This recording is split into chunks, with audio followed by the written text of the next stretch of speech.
بہتر ہے کہ نہ ڈالو ستاروں پہ کمندیں، انسان کی خبر لو کہ وہ دم توڑ رہا ہے۔ ہم اپنی بچیوں کو پڑھانے کے لیے تعلیمی اداروں میں بھیجتے ہیں اور وہاں پروفیسرز جو ہیں وہ ان سے یہ بات کرتے ہیں کہ اگر تمہیں نمبر بڑھانے ہیں تو ہمارے ساتھ تمہارے معاملات جو ہیں وہ بہتر ہونے چاہیے۔ ہم نے معاشرے میں عورت کو یہ تو کہا کہ تم گھر سے باہر نکلو، کیا ہم نے مرد کو تیار کیا تھا؟ کیا ہم نے مرد کو یہ بتایا تھا کہ جب عورت گھر سے باہر نکلے گی تو تم نے اس کے ساتھ کیسا رویہ رکھنا ہے؟ ایاز امیر صاحب جو ایک معروف صحافی ہیں پاکستان کی، اور پھر ان کی جو بہو ہے سارہ کے قتل کا واقعہ جو تھا، کیا سمجھتی ہیں شادی کے رشتے کے اندر اتنا تلخ ہو جانا؟ شاہ نواز کے سارے کیسز ہو رہے تھے تو کیا ماں باپ کے علم میں بات نہیں تھی؟ اور اگر ماں باپ کے علم میں بات تھی تو کیا اس کو ایڈریس نہیں کرنا چاہیے تھا؟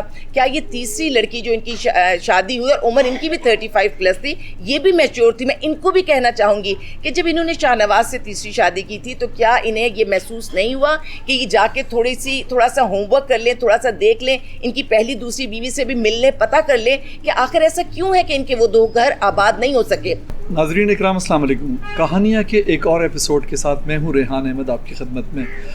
کہانیاں میں جیسا کہ آپ جانتے ہیں کہ مختلف ایپیسوڈز میں مختلف موضوعات پہ ہم نے گفتگو کی اور کوشش کی کہ ایسی باتیں آپ تک پہنچائی جائیں، دیکھنے والوں تک پہنچائی جائیں جن سے کچھ سیکھنے کا موقع ملے اور اس کے ساتھ ساتھ کچھ ایسے سوالوں کے جواب تلاش کرنے میں مدد ملے جو اب تک جواب طلب ہیں، جن کے جواب آسانی سے نہیں ملتے۔ آج میرے ساتھ جو مہمان موجود ہیں، 27 سال انہیں انسانی خدمت کے شعبے میں ہو گئے، مختلف حوالوں سے وہ کام کر رہی ہیں اور سارم برنی ویلفیئر ٹرسٹ کے حوالے سے عالیہ سارم صاحبہ جو ہیں، جنہیں پوری انڈسٹری جو ہے بھابھی کے نام سے جانتی ہے، کسی تعارف کی محتاج نہیں ہے، اکثر اوقات مختلف موضوعات کے حوالے سے اپنے خیالات کا اظہار کرتی رہتی ہیں ٹیلی ویژن پروگراموں پہ، آپ انہیں دیکھتے رہیں۔ کچھ موضوعات ہیں جو خبروں میں آج کل بہت ان ہیں، بڑی سرگرمی سے چل رہے ہیں، لوگوں کی دلچسپی بھی ان میں بہت زیادہ ہے، تو ہم نے کہا کیوں نہ اس حوالے سے بھابھی سے بھی کچھ بات کی جائے۔ السلام علیکم۔ وعلیکم السلام۔ کیسے مزاج ہیں بھابھی آپ کے؟ اللہ کا کرم۔ بھابھی کیا سمجھتی ہیں آپ آج کل جو حالات ہیں، جو خبریں چل رہی ہیں، کچھ ہم دیکھتے ہیں، بڑا ایک عجیب دور آ گیا ہے۔ ایک زمانے میں جو کم پڑھے لکھے لوگ ہوتے تھے یا ان پڑھ لوگ ہوتے تھے، ان کی طرف سے ہم دیکھتے تھے کہ جرائم کا ارتکاب کیا جاتا تھا اور یہ ساری چیزیں۔ آج کل ہم دیکھ رہے ہیں کہ پڑھے لکھے لوگ جو ہیں وہ بھی جرائم کا ارتکاب کر رہے ہیں جن سے توقع نہیں ہے۔ یہ جو چینج آیا ہے، اس کی وجہ کیا ہے؟ پڑھے لکھے ہونے سے مراد اگر وہ ڈگری ہے، وہ کاغذ کا ٹکڑا ہے، تو اس کا انجام یہی ہونا تھا۔ اور اگر پڑھے لکھے ہونے سے مراد یہ کہ اس شخص کے پاس علم ہے، شعور ہے، آگہی ہے، تو پھر اس کا انجام یہ نہیں ہونا چاہیے تھا۔ تو یہ وہ وقت ہے جب ہمیں سوچنے کی ضرورت ہے کہ تعلیم کو ہم کہتے ہیں کافی حد تک بہتر ہے، پرسنٹیج بڑھ گئی، لیکن اس کے ساتھ ساتھ ہم کہتے ہیں کہ جتنے بھی جرائم ہیں وہ بھی پیرالل ہیں، وہ بھی اسی طرح بڑھ رہے ہیں۔ تو یہ ڈائریکٹلی پروپورشنل کیسے ہو گیا؟ یہ سوسائٹی میں ہم سب کو سوچنے کی ضرورت ہے کہ اگر علم بڑھتا تو جرم کو کم ہونا چاہیے تھا، دونوں ساتھ ساتھ کیسے بڑھ رہے ہیں؟ تو کہیں کوئی کمی ہے، کہیں سوچنے کی ضرورت ہے، اور یہ ہر لیول پہ سوچنے کی ضرورت ہے۔ کہانی شروع ہوگی سوچنے کی، میں سمجھتی ہوں ماں سے، کہ سب سے پہلے ماں کو سوچنا پڑے گا کہ تربیت کیسی کرنی ہے اولاد کی، پھر آگے چلتے چلتے پھر حکومت تک بھی بات آئے گی۔ بھابھی آپ نے تربیت کی بات کی، ماں کی آپ نے بات کی۔ ایک زمانہ تھا جب ہمیں معاشرے کے اندر تربیت کرنے والی ماں نظر آتی تھی۔ آپ کو لگتا ہے کہ تربیت کرنے والی وہ ماں جو ہے، کیونکہ اگر آپ صرف اس شہر کا یا اس ملک کا ٹریفک دیکھیں تو آپ کو اندازہ ہوتا ہے کہ لگتا ہے کہ ہر انسان دوسرے کو کچل دینا چاہتا ہے۔ تو میں اکثر جب یہ مناظر دیکھتا ہوں تو میں سوچتا ہوں وہ تربیت کرنے والی ماں کہاں ہے؟ کہتے ہیں کسی بھی آپ نے اگر معاشرے کا، قوم کا ایک ذہنی آپ نے اندازہ کرنا ہو کہ کس مزاج کے لوگ ہیں تو ان کی ٹریفک دیکھ لیجیے گا، اور اس وقت ٹریفک کا عالم یہ ہے کسی سگنل پر آپ کو کوئی رکتا ہوا نظر نہیں آئے گا، کسی کو قوانین معلوم نہیں ہے۔ یہ اور بات ہے کہ لائسنس سب کے پاس موجود ہوں گے، بڑے سے بڑا حادثہ، بڑے سے بڑا سانحہ ہمارے اوپر سے گزر جاتا ہے، ہم تھوڑی دیر کو دکھی ہو جاتے ہیں، پھر اس کے بعد ہم نارمل ہو جاتے ہیں۔ میں چاہتی ہوں ہم نارمل نہ ہوں، ہم اس وقت تک ہم بحیثیت قوم نارمل نہ ہوں جب تک ہم حالات اور معاملات کو نارمل نہیں کر لیتے۔ ہم ماں کی بار بار بات کر رہے ہیں، ماں کو دیکھیے، ماں کس ٹرامے سے گزر رہی ہے۔ ہم نے جو اس کو ماحول دیا، جو اس کو سوشل سیٹ اپ دیا، جو اس کو خاندان کا نظام دیا، کیا اس کے اندر ہم نے اس کو کوئی آزادی سکون دیا؟ کیا وہ آج اس دور میں بھی پریشرائز ہو رہی ہے؟ اور اگر کوئی آج کی عورت سے چاہے گا کہ وہ 50 سال پرانا رویہ رکھے گی تو دیکھیے وہ بے وقوفی ہوگی، وہ نہیں رکھ پائے گی۔ آپ نے عورت کی شرافت کو کہاں رکھا ہے؟ مجھے عورت کی شرافت، سوسائٹی میں شرافت کی وہ عزت کہاں نظر آ رہی ہے؟ آپ نے اپنی عورت کو گھر سے باہر نہیں نکالا تھا، لیکن آپ نے گھر کے اندر اس کو مضبوط بنایا ہوا تھا. آپ نے اب اس کو گھر سے باہر بھی نکال دیا اور وہ اتنے عطاب کا شکار ہے. جس آفس میں جاتی ہے وہاں ہیرسمنٹ کے کیسز آتے ہیں، پروموشن کے لیے ہیرسمنٹ کے کیسز آتے ہیں. ماں کو تو آپ نے کہیں چھوڑ دیا ہے، آپ نے اپنے ملک کی عورت کو کہیں فراموش کر دیا ہے. اتنا نقصان میرے ملک کا کبھی نہیں ہوا تھا جتنا میں سمجھتی ہوں اس وقت ہو رہا ہے، کہ جب ہم نے اپنے ملک کی سب سے مضبوط طبقہ عورت، ہم نے اس کو جو نقصان پہنچایا ہے. بھابھی آپ نے بات کی عورتوں کے حوالے سے اور ان کے ساتھ جو استحصال ان کا کیا جاتا ہے ہمارے معاشرے میں. ایک بہت بڑا ادارہ ہے جناح سندھ میڈیکل یونیورسٹی، اس کا آپ نے دیکھا ہوگا کہ پرسوں ایک مظاہرہ وہاں پہ چل رہا تھا اور حال ہی میں وہاں پہ ہوا.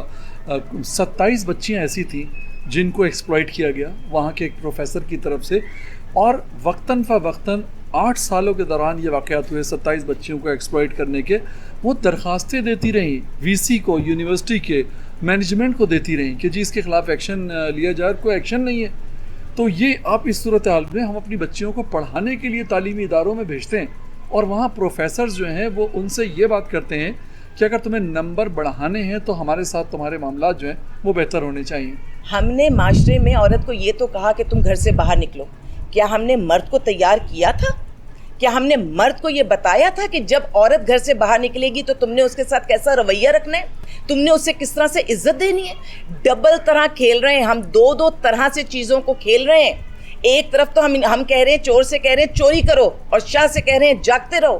یہ ڈبل سٹینڈرڈز ہماری سوسائٹی کو نیچے لے کر جا رہے ہیں. اب بھی کچھ نہیں بگڑا، اب بھی بہت ساری ایک مہم چلی تھی، عورت مارچ کے حوالے سے مہم چلی تھی، وہ 5 سال تو اس نے بہت زور پکڑا، لیکن الحمدللہ میری سوسائٹی کی عورت سمجھ گئی اور اب بھی وہ چند عورتیں ہیں، مٹھی بھر عورتیں ہیں جو بات کرتی ہیں. باقی عورت کے حقوق میرے ملک میں موجود تھے اور اگر جو نہیں تھے انہیں ہونا چاہیے. بھابھی اس حوالے سے میں تھوڑی سی رہنمائی چاہوں گا. بچیاں جو ہیں، دوبارہ سے اسی موضوع کی طرف آ رہا ہوں جو میں ابھی میڈیکل کالج کی بات کر رہا تھا، کہ بچیاں ہیزیٹیٹ کرتی ہیں جب ان سے کوئی ناجائز مطالبہ کیا جاتا ہے. تو ہمارے یہاں بچیاں خصوصاً وہ جو مذہبی گھرانوں کی طرف سے ہیں یا ان کا رجحان مذہب کی طرف زیادہ ہے، وہ تھوڑا ہیزیٹیٹ کرتی ہیں کہ اگر ہم نے یہ بات اپنے گھر والوں کو بتائی یا یونیورسٹی میں کسی سے کہی تو بدنامی فائنلی ہماری ہے.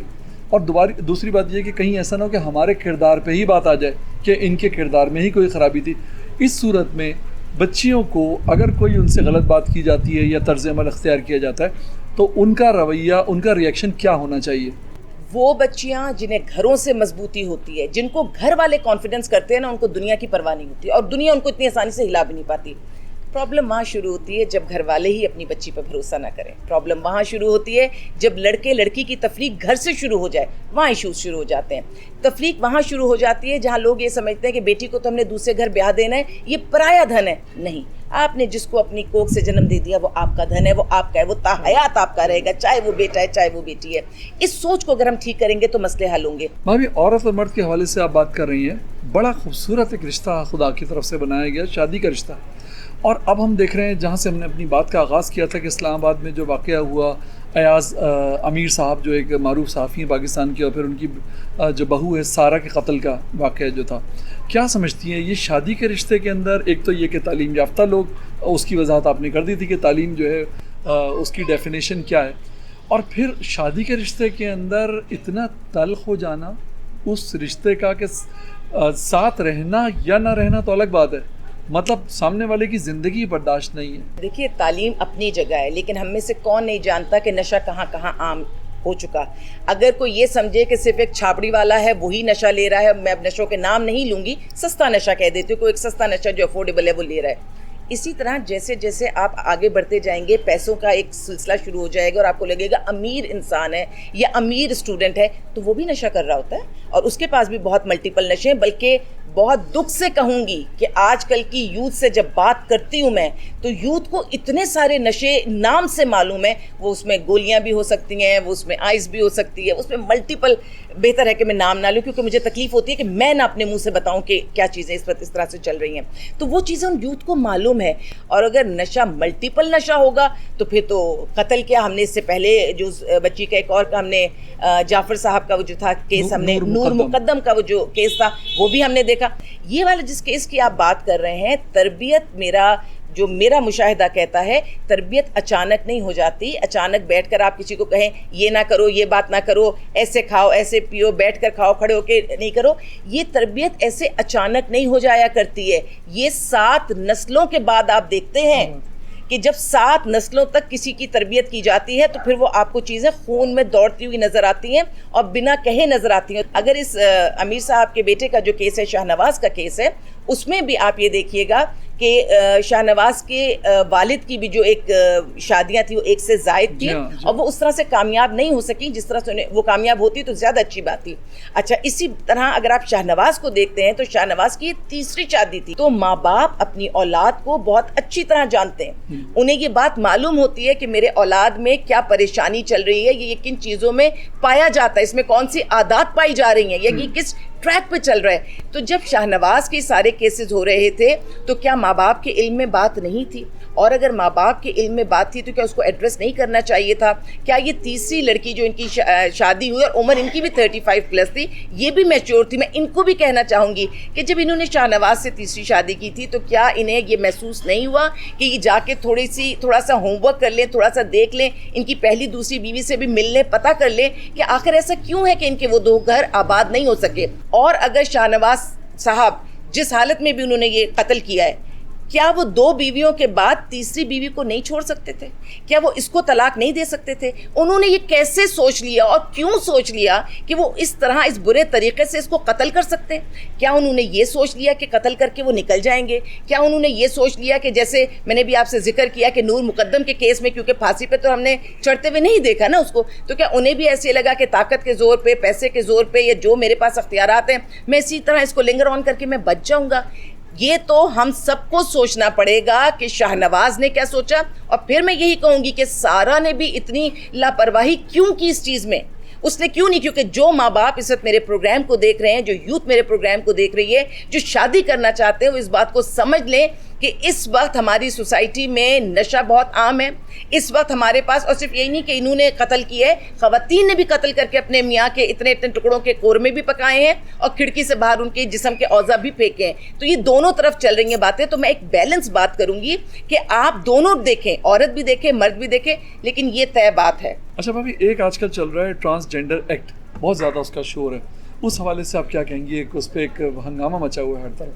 میں چاہتا ہوں کہ اس کے اوپر آپ روشنی ڈالیں اور کچھ اس کے بارے میں بتائیں. اس پر بہت زیادہ بات ہو رہی ہے اور مجھے لگتا ہے اس پہ بات ہونی چاہیے جب تک اس کے اندر سے جو مسئلے مسائل ہیں وہ حل نہ ہو جائیں. یعنی اگر یہ کہا جا رہا ہے کہ اس میں کوئی کمی, کوئی کجی رہ گئی ہے, تو بھائی جو قانون آپ نے بنایا ہے اس کو دوبارہ بھی تو دیکھا جا سکتا ہے. اگر کوئی لوپ ہول رہ گیا, کوئی چیز رہ گئی, تو اس کو ٹھیک بھی تو کیا جا سکتا ہے. اور اس میں جو سب سے بڑا مسئلہ ہے جو میں نے جتنا سمجھا وہ یہ ہے کہ بنایا تو یہ ٹرانسجینڈر کے لیے گیا ہے, کیونکہ وہ آواز اٹھانے کے لیے. یہ ایسا ہے کہ دکھایا کچھ جا رہا ہے, لیکن اندر جب آپ اس کو جا کے اس کی تحقیق کریں گے تو کچھ چیزیں ایسی ہیں جو ہمارے پورے معاشرے کے لیے بہت زیادہ پریشانی کا باعث بنے گی. پہلے مرد کی زیادتی کی داستانیں سنا کرتے تھے, سب چلتا رہا. پھر ہم نے دیکھا کہ ہمارے پاس ایک عورت مارچ کی تحریک آئی.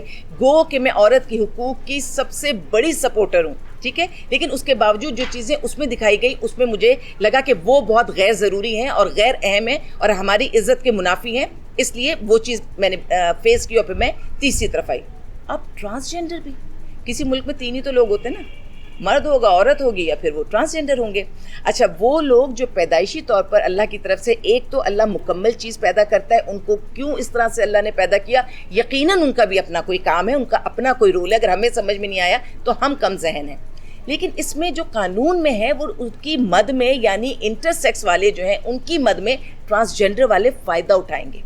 ٹرانسجینڈر کون ہے؟ ٹرانسجینڈر وہ ہے جو ابھی میں بڑی حیران ہوئی تھی جب اس کی انہوں نے وضاحتیں دی کہ میرا جسم مرد کا ہے اور مجھے لگتا ہے کہ میں عورت ہوں, یا میرا جسم عورت کا ہے مجھے لگتا ہے میں مرد ہوں.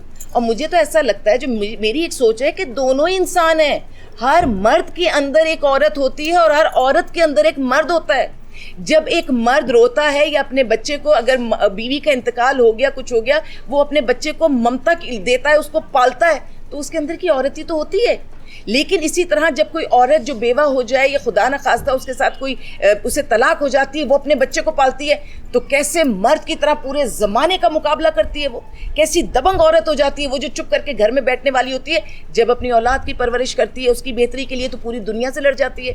تو بھائی ہم اشرف المخلوقات ہیں, ہمارے دل دماغ دونوں جذبے ہمارے اندر موجود ہیں, لیکن اس کو یہ کہنا کہ جب ہمارا دل چاہے گا ہم عورت بن جائیں گے, جب ہمارا دل چاہے گا ہم مرد بن جائیں گے, اس طرح سے جو ایک سلسلہ جو ایک آپ کو پتہ ہے جو ہم جنس پرستی کا میرے لیے, کیونکہ ابھی بہت ریسنٹلی میں بات کر رہی ہوں تو الفاظ ادا کرنے بھی مجھے مشکل لگ رہے ہیں, لیکن کیا کہوں, کیا کیا نہیں سن رہی میں اس وقت سوسائٹی سے. تو یہ جو ہم جنس پرستی ہے, کہتے ہیں اس کو قوم لوط سے نہ ملائیے گا.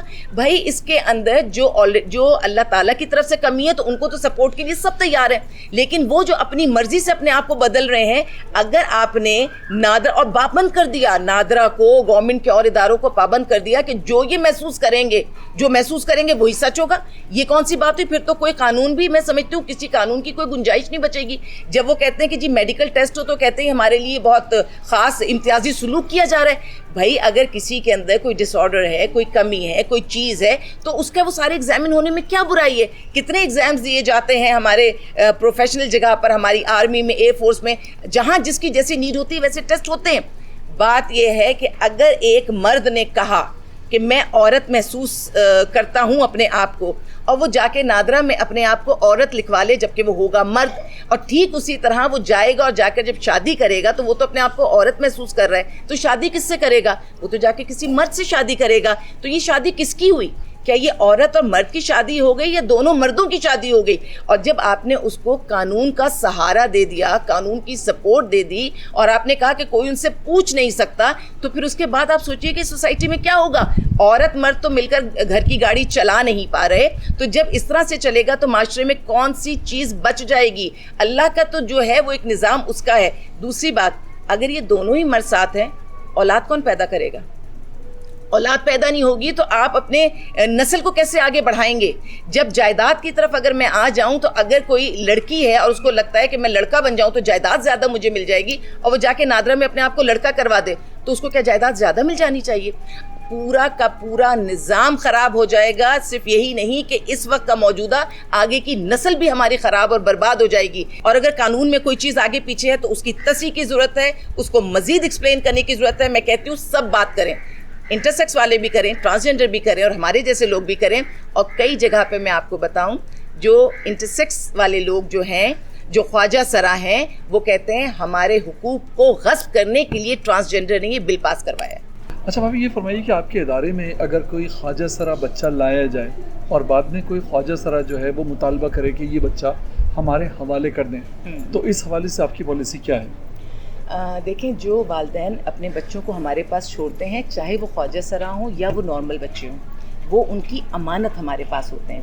اب اگر میں خاص خواجہ سرا بچے کی بات کروں تو خواجہ سرا بچہ ہمارے پاس ادارے میں کیوں آتا ہے؟ وہ اس لیے آتا ہے کہ ان کا ایک طریقہ کار ہے ان لوگوں کا کہ کسی گھر میں اگر کوئی بچہ پیدا ہوگا تو یہ وہاں جاتے ہیں اور اس بچے کو کہتے ہیں کہ ہمارے گروپ کا بندہ ہے, ہمارا بچہ ہے, آپ اس کو دے دیں. اور فیملی اس کو ہولڈ نہیں کر پاتی ان بچوں کو, اور ان بچوں کو ان کو دے دیا جاتا ہے. پھر ان کا جتنا ہمارے علم میں ہے کہ ان کے اپنے ایک گروہ ہوتے ہیں, پھر وہ بچے وہاں جاتے ہیں, وہاں تربیت پاتے ہیں, اور اس کے بعد یہ خود ہی کلیم کرتے ہیں, یہ خواجہ سرا خود ہی کہتے ہیں کہ سوسائٹی ان کو ایکسیپٹ نہیں کرتی اور بہتر ماحول نہیں دیتی. تو جو والدین اپنے بچوں کو, جو ٹرانسجنڈر نہیں بلکہ میں انٹرسیکس ان کو کہوں گی, وہ ہمارے پاس آتے ہیں تو انہیں ایک بہتر زندگی دینے کے لیے اور ان کے ماں باپ کی خواہش کے مطابق کہ ان کو ایک نارمل زندگی دی جائے, تو ہم انہیں ان گھروں میں بھیجتے ہیں جہاں ماں باپ بہتر تربیت کریں, ان کے پاس تعلیم ہو, تربیت ہو, پیسہ ہو, ان کا پراپر براٹ اپ ہو, تاکہ یہ اس زندگی یا ان تکالیف میں نہ جائیں جن تکالیف میں ہماری سوسائٹی میں ٹرانسجنڈر دیکھے جاتے ہیں. اور لیکن ان کا اپنا ایک مزاج ہے, جو ٹرانسجنڈر لوگ ہوتے ہیں, یا اب تو میں کہوں گی کہ انٹرسیکس والے بھی جو یہ لوگ ہوتے ہیں, ان کا ایک مزاج ہے, یہ بڑے سخت ہوتے ہیں, اور انہیں ایسا لگتا ہے کہ اگر کوئی ان کی طرح کا کسی کی پیدائش ہو گئی ہے تو اس کو کسی بھی قیمت پر حاصل کر لیا جائے, اور اگر وہ ان تک نہیں پہنچتا تو وہ کسی بھی حد پر جا سکتے ہیں, وہ الزام لگا سکتے ہیں, وہ بھری محفل میں کوئی نیگیٹو بات کر سکتے ہیں, کیونکہ وہ یہ سمجھتے ہیں کہ ان کے جسم کا حصہ یہ انہیں ملنا ہی چاہیے. ارے بھائی, جو جس کی اولاد ہے, جو جس کے خاندان کا خون ہے, یہ اس کی مرضی ہے, یہ ان ماں باپ کی پسند ناپسند ہے کہ کس کو دینا چاہتے ہیں. اور اگر وہ اس بچے کو کسی ٹرانسجینڈر کو یا انٹرسیکس کو نہیں دینا چاہتے تو یہ کون سی زیادتی ہے؟ وہ کیوں زبردستی کریں گے؟ ماں باپ کے پاس، اور میں ماں کے حوالے سے کہوں، میں نے کتنی ڈیورسز بھی ہوتے دیکھی ہیں کہ اگر گھر میں کوئی ایسا بچہ پیدا ہو گیا اور ماں اس کو رکھنا چاہتی ہے تو والد یا خاندان والے کہتے ہیں کہ پھر تم اس گھر سے نکل جاؤ یا میں تمہیں زندگی سے نکال دیتا ہوں۔ کتنے پریشر میں وہ ماں ہوتی ہوگی، اور وہ ماں اس دکھ کے ساتھ جب اس بچے کو سارم برنی ٹرسٹ میں چھوڑتی ہوگی روتے ہوئے کہ اس بچے کو کوئی اچھی زندگی دیجیے گا، اچھے ماں باپ دیجیے گا، تو میں پھر اس کو وہیں دھکیل دوں، میں پھر اس کو ان کے پریشر میں آ کے وہیں دے دوں جہاں سے نکال کر ماں لے کر آئی ہے۔ ایک ٹرانسجینڈر یا انٹرسیکس اتنا کنفیوز کر دیا کہ دونوں ٹرمنالوجی ہماری سوسائٹی کو بھی اس سے سمجھ میں نہیں آ رہی ہیں، قوانین میں بھی سمجھ میں نہیں آ رہا کہ کون ٹرانسجینڈر ہے کون انٹرسیکس ہے۔ بہرحال دونوں میں سے جو بھی ہے، وہ ماں کا خون ہے، وہ باپ کا خون ہے، یہ اس کی مرضی ہے وہ اس بچے کو کہاں اڈاپٹ کرانا چاہ رہا ہے۔ ہم تو صرف بیچ میں ایک پل ہیں، یہاں سے محبت لیتے ہیں اور یہاں محبت دے دیتے ہیں۔ ہم کسی کے دھمکانے میں، ڈرانے میں ہم نہیں آتے۔ ہم اور ہمارے سارم بنی ٹرسٹ میں جتنی اڈاپشنز ہوتی ہیں وہ کورٹ کے تھرو ہوتی ہیں۔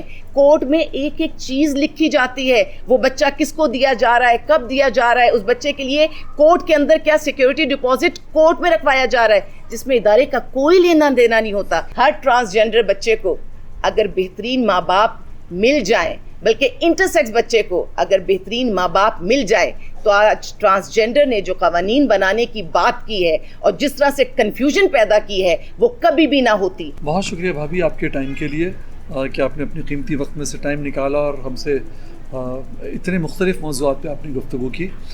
سوچتے ہیں اپنے بارے میں، دیکھتا ہوں اپنی قوم کے ماضی اور حال کے حوالے سے اور مستقبل کی سوچ آتی ہے تو سمجھ میں نہیں آتا ہم کیا تھے، ہم کیا ہو گئے ہیں، کیا ہم یہ تھے، کیا اس لیے پاکستان بنا تھا جو ہم نظر آ رہے ہیں یا جو کچھ ہم کر رہے ہیں۔